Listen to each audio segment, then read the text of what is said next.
All right, today, just a medicine ball. That's all you need. Super easy, little equipment. I'm using 10 pounds. You can use whatever you want.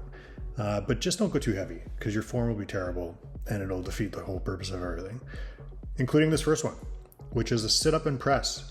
The whole point of this is you want to keep that weight nice and close to your chest or the top of your stomach so that you're actually using your core to get yourself up with a little extra weight and not just the momentum of your hands. I get it. There's an easier way to do this. You can just throw the ball forward, use the momentum with your arms, and it'll be easier to get up. The point of this is not to be easy, it's to get stronger. Get that core engaged, use your core to get yourself up, and then give your shoulders a little work at the top with that little press. You're getting stronger. You're doing it right. Heels stay on the ground here. You're really just trying to isolate that core.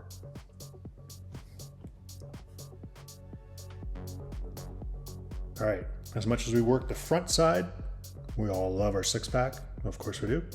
We also have to strengthen our backs and strengthen the other side of our core. It's all part of your core, the front and the back. So we do these superheroes. This one being the top half, you put that weight between your arms, you're bringing the weight up maybe an inch. It's a really little movement, but you're doing it properly. Your legs aren't flailing. You're not doing some crazy arch. You're just engaging your back muscles and getting stronger. On your backs, the V stands for the V that your legs make here. They stay properly against the ground. And once again, you're engaging your core and trying to get up without using too much of that weight momentum. I'm guilty sometimes too, I know it.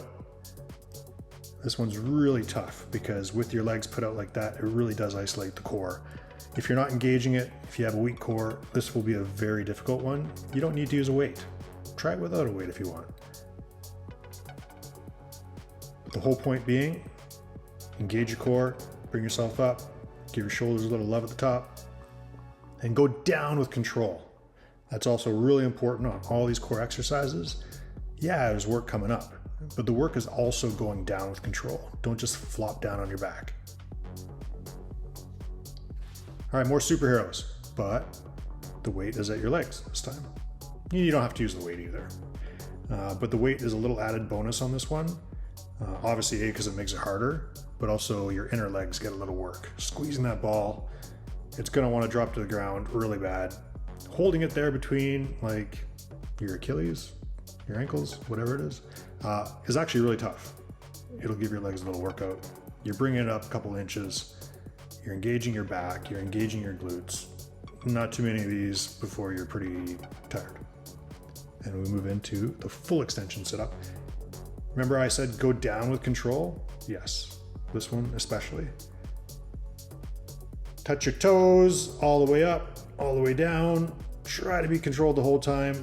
Try to use as little momentum as possible. I get it. It's a lot easier to throw that ball forward and bring yourself up. You're gonna do it a bit. But the less you use the momentum, the more you use your core. Your core is going to be so much stronger if you do this with as good a form as you could possibly do. It's a bit of a grunt. There's like a little plateau there that's tough. Right there. You get through it, you're good. If you can do 5 really good ones with good form, good for you. If you can do 10, 15, 20, awesome. If your form really goes down the drain, stop. Get stronger. You can't just like pick up a ball or pick up an exercise and all of a sudden do 100 of them. You got to work your way up. So if you got to start with less, start with less. It's more than 0. One more. Yeah, it's a grunt. Oh, we made it. Okay, this one, a little bit of balance. Glutes, hamstrings, back. Have a really nice form bridge. You're basically having that plank from your shoulders all the way to your knees. Try to make that body nice and straight, planked right out. Hold it for a second. You can see it's gonna pop your hamstrings. This is gonna be good and tough. If you have weak hamstrings, you're gonna find out about them really quick on this one. Nice little added balance with your feet on this little ball. But same thing. We're working the front of our core, we'll work in the back of our core. We'll be much, much stronger in all positions during our sports if we work both. All right, next one. We are in a V, but the V is our body instead of our legs this time. The work is in your core. It's not in planting your hands down really solidly. You can tell I'm just using it for balance there. I'm bringing the ball up maybe a foot, and I'm using that yoga mat as a guide, so it's maybe going back and forth about 2 feet. This is a really tough one. Engage your core. Use that deep core muscle, the one that you use to stop peeing midstream. That is the most important muscle you use for every exercise, but especially ones like this.